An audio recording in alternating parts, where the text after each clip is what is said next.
At it again, and I've got a clip here from the Breakfast Club and Dr. Umar Johnson, I believe is his name, Umar Johnson. And I wanted to show this clip because, as I've said before, I have a lot of conversations with Democrats, right? And this is one of the things that, I bring up in conversation, what Umar is about to say here in this clip, because, well, I won't reveal too much. I'll just let Umar explain it himself. All right. Let's dive in. Bottom line is when Joe Biden got elected, he said he wanted to fast track 4 million undocumented residents to full citizenship. Black people completely ignored it. I spoke on it. I said, do you know why he want to fast track 4 million? Because he know he's not going to do nothing for us. We ain't going to be motivated to vote for him November. So what he's going to do is have these migrants already set up with citizenship so they can replace the black vote that he loses. The migrants are being put in our communities on purpose, New York and Chicago on purpose, because they are what? The two blackest cities in America. They're the two largest cities in America. They're the two most politically conscious black communities in America. So if we can wash out the black with the brown in New York, if we can wash out the black with the brown in Chicago, Philly don't stand a chance. Atlanta don't stand a chance. LA, Houston, Dallas, Detroit, Chicago don't stand a chance. The migrants are here for 3 reasons. Replace us at the polls, replace us at the low-end industry jobs. They're not the enemy. The problem is black people don't get as much opportunity. So then people say, well, white people don't really like brown people like that. That's true. But you know what the difference is? So, that's one of the things that I always bring up. And it is that Joe Biden and Democrats have intentionally brought in these immigrants because they know that they're losing support. Typically when I say that to a Democrat that I'm having a discussion with or a debate with, they freeze up. Except for the last person that I had this discussion with. They completely denied that immigrants were coming into this country. They went the border is closed route, goodness gracious, which I told you guys about that individual in a past video. That is the biggest Democrat I have ever spoken to. I mean, some wild things were said out of that person's mouth that I will not repeat here. I mean, the heaviest of heaviest Democrats. And I mean, that person got angry, really, really angry, yelling and screaming, the whole nine. I was calm, right? I was calm. But that person, my goodness, they were off their rockers. But, typically when I bring up this discussion, that this topic, people just freeze up because they don't know what to say. Because they feel I think a lot of people feel I'm a Democrat, right? They think I'm a Democrat simply because of the color of my skin, which is also racist in and of itself. But, hey, typical from a Democrat, right? Goodness gracious.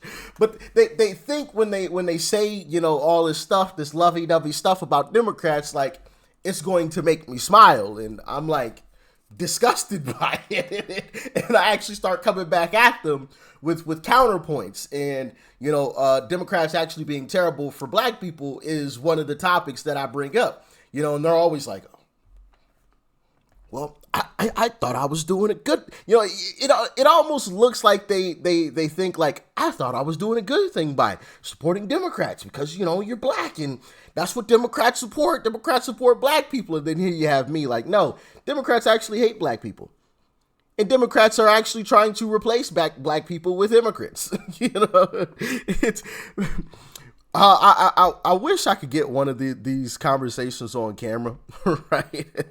I may try to, right? But I would let the person know, hey, you're gonna be on camera type of deal, and I'll set it off in the corner somewhere, and we'll talk. But it's always really interesting when that comes up because they almost all have the same reaction. They just freeze. They just shut their mouth and just freeze. It's like a look of shock or something. But I also want to show you guys this other clip from this same interview as well, where Umar talks about something that Uncle Trump said, and he actually agrees with what Uncle Trump had to say. Now, I don't agree with everything that Umar says here in this clip because he does throw a little something in there that I don't agree with. By the way, If you haven't watched my YouTube shorts, watch my YouTube shorts, baby, because you would have already seen a couple of these clips, okay? All right? But for those of you that haven't, here we go. See, when Donald Trump said during the debate that Joe Biden is taking black jobs and giving them to migrants, he was correct. Although he didn't say it because he cared about us, but he's right. When people say, what do you mean by black jobs? Get out your bougie feelings and deal with the reality. 1/3 of black men have a felony. So there's a lot of jobs they will never qualify for. They are mostly what? Essential workers, warehouse, trucking, security. And a lot of those jobs are going to who? The migrants. So that's what he meant by black jobs. We got to stop being so sensitive and look at the reality of it. I was reading a report the other day. They said the Latinos taking over the construction jobs. They taking them over. And the low industry work, like your gardening, your landscaping, completely taking it on. Is when Joe Biden got elected, he said he wanted to fast.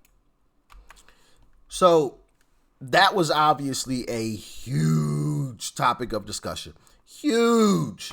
You know, the whole black jobs. I saw so many clips of black women talking about black jobs. I won't say so many. I probably came across a solid 10, right, of black women talking about black jobs. What did Trump mean about black jobs? Oh, my goodness. You know, and to those folks, you know, I say, where was the outrage when Joe Biden said, if you don't vote for me, then you ain't black? Where was that outrage? Where was that outrage when Joe Biden stood on stage in front of an entire crowd and called LL Cool J boy? Where was that outrage? Where was it? Where was the outrage? Excuse me. When, you know, all of these clips have surfaced of Joe Biden calling black kids roaches, Joe Biden calling Barack Obama the first clean and articulate mainstream black male. You know, all of these different clips. Where was the outrage? Where was it? I would love to know. Where was the outrage when matter of fact, for the black women, where was the outrage when Joe Biden literally said, I get to stay at home because a black woman is stocking the shelves? What? Huh? Where was that outrage? But all of a sudden, you know, all these different folks, which I think they're bots. I think they're paid actors. I really do. If you ask me. Because there's no way people are that. I'm going to be polite. But y'all know where I was going with that. There's no way that is organically happening amongst people. Like, you're outraged because he said black jobs? But you weren't outraged about all the other stuff with Joe Biden? Nah, that ain't organic. Maybe a couple of people, right?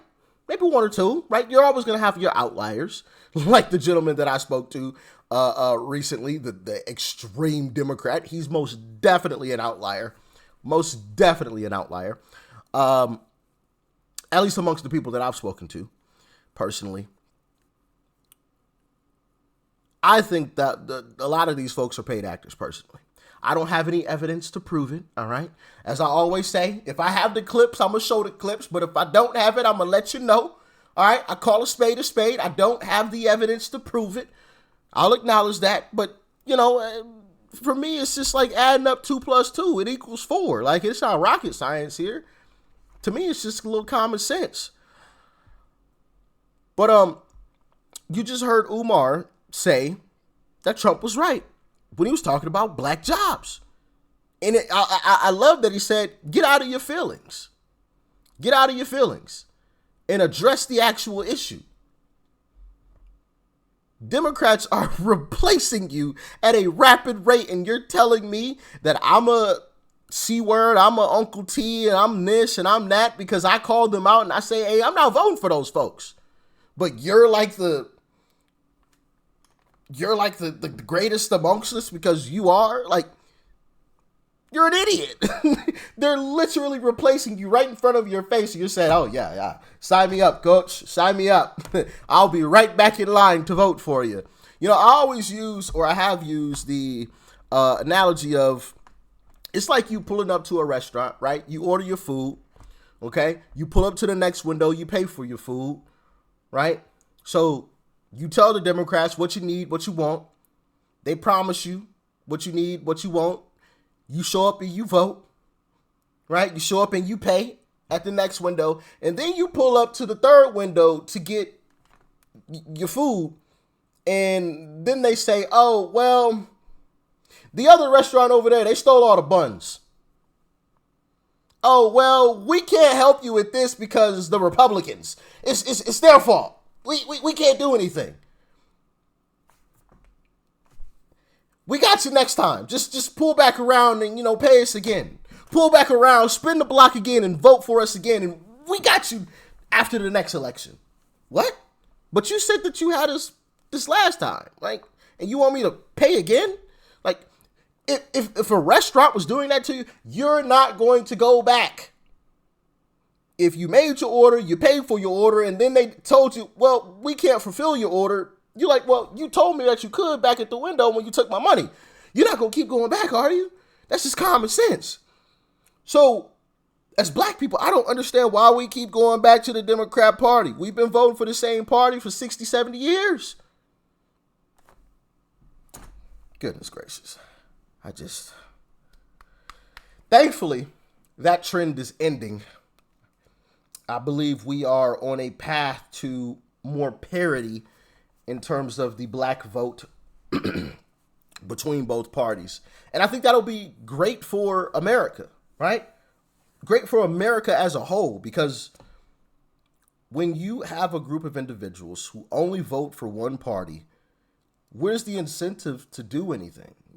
Where's the incentive to improve anything?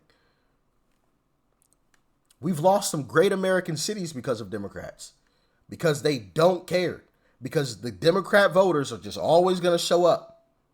So you know what happens when they stop showing up? Well, then those cities have to be improved. Now we can actually go enjoy a city like Chicago. We can go enjoy a city like New York. We can go enjoy some places in California, right?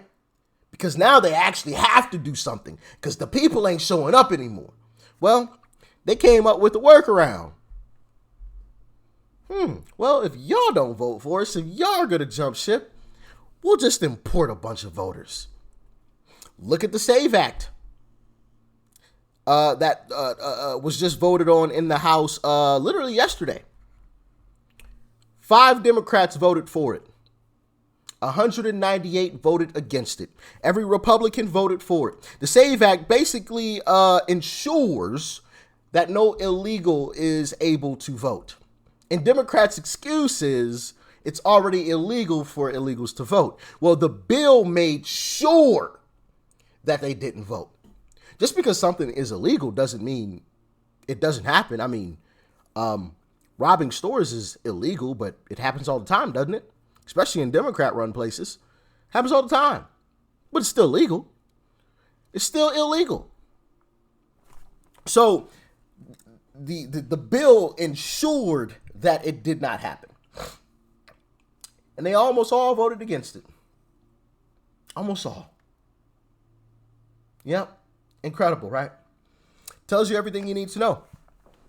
And that's why I say we have to show up in such overwhelming numbers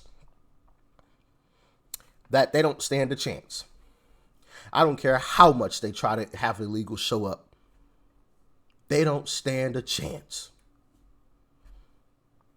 It's the only way we can get it done. It's the only way we're going to get it done. Showing up in overwhelming numbers. But hey, y'all let me know what you thought about this one. Stay safe out there. Peace and love. I'm out.